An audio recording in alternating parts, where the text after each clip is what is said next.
when I was 18 ndakasangana this guy who call him Ross. And it's funny how I met. Ndikatimuti Ross asikunyazoita. Ndakasangana naye at my mom's place. Ndakatoita kakudhumana naye and fell akandigama. Who's this very good looking guy? Ndakatomboti zviya zvemaindi hazviitiki here ndirambe ndakamutarisa asi tiri maZimbabweans fast ndakagadziririswa kuti ndisadone. Aiwa, Russ was cute, tisingadi kunyepurana ndokukwadzisana hedu. Akaenda his way. Ini ndaibva kumba kwamama kuru waka. Ndanga ndanonoka kuuse it kuschool. I was first year ndaita law. Fast forward. I went to school. Nchiti today I'm late for my lecture. Day raratu kumatudza masikati. Ndikadzoka nemutown. Ndaida something. Went to this store yaiva mujoina city. Ndiye dhuma naRuss uya. Achinzi boss. Mind you, he looked somewhere around 30. But he was just handsome. Aiwa, kana neni ndanga ndampima zvesure. He remembered me. He was going out and then we talked. Akatoti, have you had lunch? We can go eat. Iniwo musi wacho, I was in the mood yema restaurant. Ndokuenda naye kuNando's and ordered meals. Indaitodawo zvakachipa, who knows? Niga vanozokuti zvibhadharire. Ndobva nditi, you can order what you want, I'll pay. Fast forward, we got to talk over the meal and left kumafo, imagine, and we exchanged numbers. Ndanga kuziva kuti how old was he? He was 32. We kept in contact. Pose pandaida kuenda out kana kuenda kumba kwa momkuruwa. He would come pick me up. He would pass by. Kuya kuzondiona, my gifts aya. Chico, name all the girly things. After a year of being friends, even though ndaikuwara mukati, he just said, can we talk ndine serious story? Ndakafara ndikati pamwe nekuti nda 19 ndakudiwa. We met in town and then akaditi let's go somewhere quieter. Ini umandara wangu and started regretting kuda zvino ndikati saka magifts aya anoendera neumandara wangu here. I kept quiet. He took me to his house in Glenlawn. Ndo first time yangu kuenda ikoko. Kwaive kwakanaka, no lies. A bachelor's pad. He had a nice jewel with security cameras and maids. Ndakapiwa chikafu and then we chilled. Ndokunditi, please hear me out, Mimi. That's my fake name. I like you. Scratch that.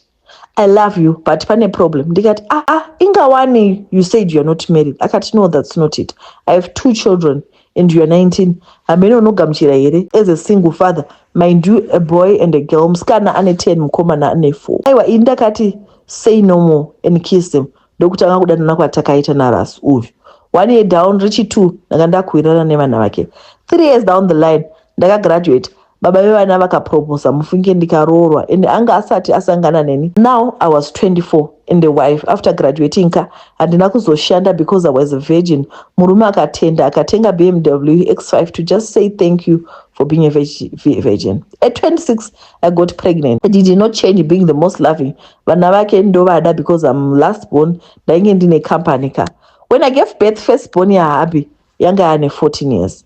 And akachinja character manje. Anga akupoda mskana, akuchenama. When the father travels, akundituka. Kusabata ye sibling zvakanaka. Wangu mwana uyu. And aibvati kamuroi, kaida kutora baba wake. So I never wanted to say anything. And ndaichikira wangu mwanaka. Kuti akamuka akafa naime. My husband akamuudza, akada kurambira mwana wake only for me to be saved nema security camera. Emumba, kuti zveshuwa mwana problem. So baba vemwana vakati, I'm taking you to your mother.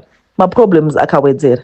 The mom would insult me. Achinditi ndoda kutadzisa mwana kudya success ya baba vake. Ndakadhisa murume wangu what. A lot of things. Ikapindura na vamwene. And now ndaneka kuvengwa. But my husband just loves me.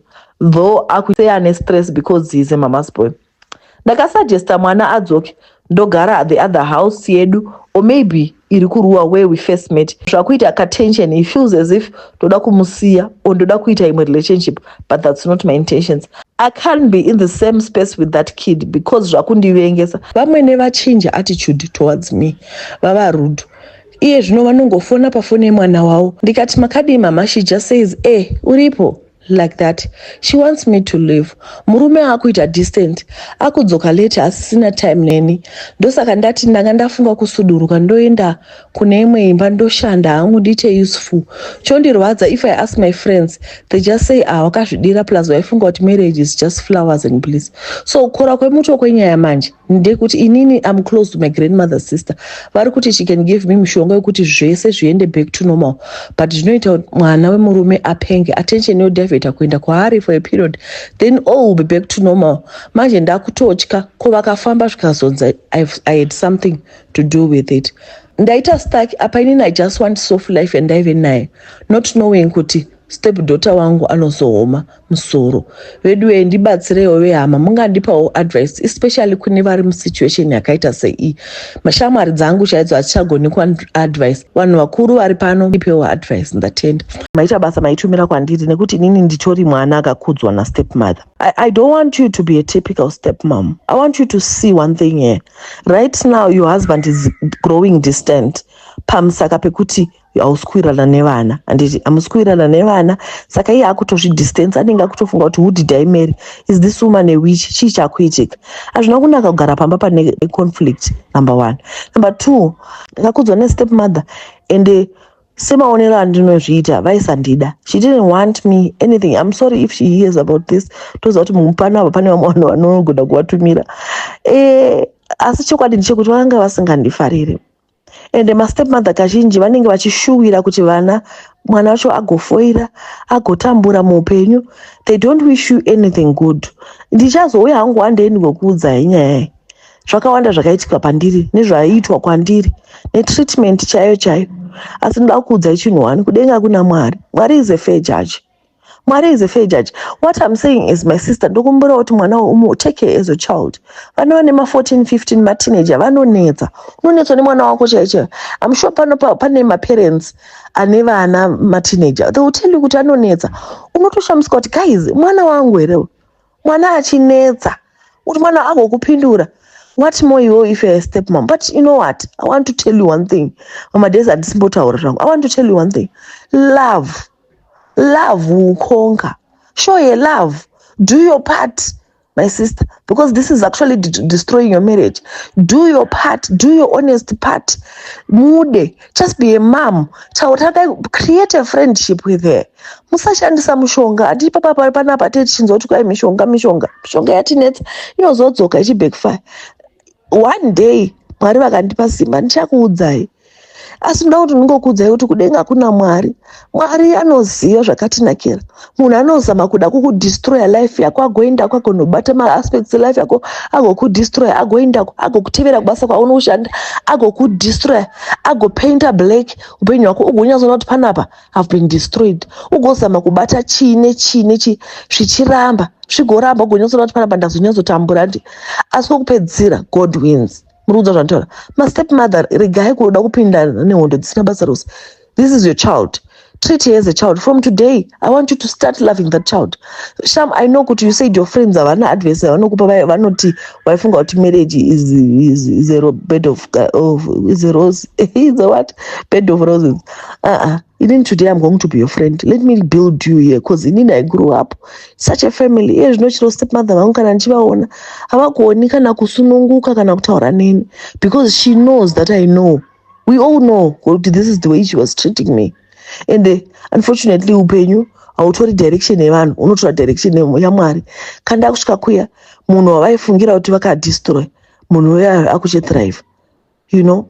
Saka as stepmothers ngatidzidzei kutoda chaiko. Ndoziva kuti munenge muchifila jealous and all. Ngatidzidzei kutoda chaiko nemoyo wose. Nhasi weekend, sorry vana vari kuita noise. Kutoda nemoyo wako chaiwo, kumuda chaiko. Love her, tolerate her. Zvavangufanira kuti kana mwana wako akaita something unotongoita zongo kuti kanopenga. Just use that same approach. Love that child. Go with a lunch date. Taurai nyaya. Itai zvese together. Kana muchiuya ku South Africa shopping, come for shopping. Buy clothes. Kana kuti hamukwanisi kuya. Buy clothes. Dzakanaka birthday, celebrate with her. Be a mom. I'm telling you, this is going to grow your family closer. Even vamwene vachatanga kufara, even murume achatanga kufara, everything is going to be okay. Rudo chairo runokunda. There is beauty when there is love at home. You know, zvinonakidza. Iye mwana anozosvota kumaya vanombovavengerei. You know. Guys, mimi muma-comment section ngatauraiwo zvamunofunga. Bosi kwanzi vati vari kunyanya kuda ma-comments enyu. Ini ndiripo zvangumba ndakadzoka kuchipatara zuro asi gumba risi kutsika kana kutogoenda kutoleta ndisitogona ndodoita kudosimudziwa zvangu. Asi ndoziva kuti muri kundinamatira.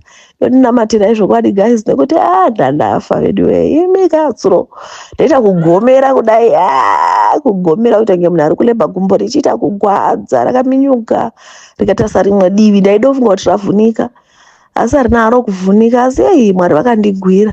Guys, maita basa. Thank you for the love. Muve nezuva rakanaka. Ndatenda.